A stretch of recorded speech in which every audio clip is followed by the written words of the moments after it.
Archive হলো একটি ঐতিহাসিক রেকর্ড বা উপকরণের সমন্বয়।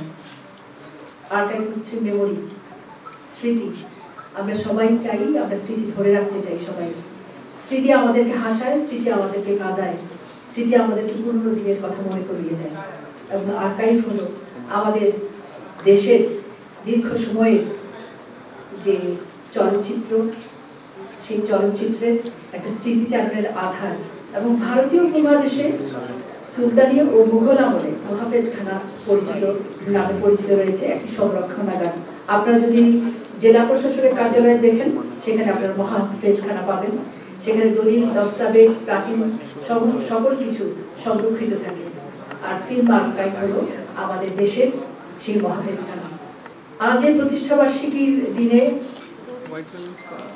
আমি তথ্য মন্ত্রণালয়ের পক্ষ থেকে ফিল্ম আর্কাইভে যারা শুরু থেকে শেষ পর্যন্ত, সৃষ্টির সূচনা থেকে শেষ পর্যন্ত এই পর্যন্ত যারা তাদের শ্রম দিয়েছেন, মেধা দিয়েছেন, মনন দিয়েছেন, তাদের সকলের প্রতি কৃতজ্ঞতা এবং শুভেচ্ছা প্রকাশ করছি।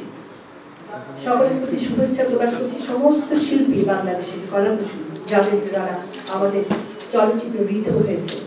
চলচ্চিত্রের একটা বিশাল তালিকা দেখলাম, শুনলাম আমরা এখানে যে চলচ্চিত্রগুলো আমাদের সংরক্ষিত আছে এবং যারা বাংলাদেশে যেসব চলচ্চিত্রের গান আমরা এখন পর্যন্ত শুনলে আমাদের মন উদাস হয়ে ওঠে, অর্থাৎ আমরা পুরনো স্মৃতিতে ফিরে যাই। আমরা হয়তো এই প্রজন্মে চলে যাব, আরেকটা প্রজন্ম আসবে এবং প্রজন্ম চলবে, কিন্তু এই আর্কাইভ আমাদের মনের কথা বলবে, আমাদের পুরনো দিনগুলোর কথা বলবে।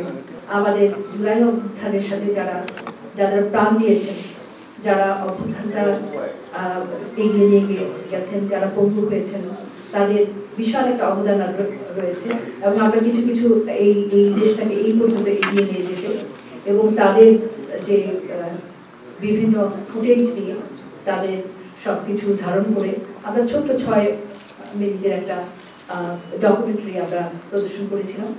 এবং আমি আশা করব, আপনারা যারা এখানে গুণী শিল্পী আছেন, চলচ্চিত্র বোদ্ধা আছেন, তাদেরকে আমি আশা করব আমরা হয়তো একদিন এই পৃথিবী থেকে চলে যাব, কিন্তু জুলাই অভ্যুত্থানে যে আমাদের সন্তানেরা বুকের তাজা রক্ত ঢেলে যে একটা সুন্দর বৈষম্যহীন বাংলাদেশ গড়ার প্রত্যয় ব্যক্ত করেছেন, সেরকম কিছু ডকুমেন্টারি যদি আপনারা তৈরি করতে পারেন এবং সেরকম কিছু ডকুমেন্টারি যদি আমাদের আর্কাইভে থাকে, তাহলে অন্তত 100 বছর পরে আমাদের প্রজন্মের পরবর্তী প্রজন্ম, তার পরবর্তী প্রজন্ম জানবে যে বাংলাদেশে বৈষম্যহীন একটা সমাজ প্রতিষ্ঠার জন্য এরকম একটা আন্দোলন হয়েছে।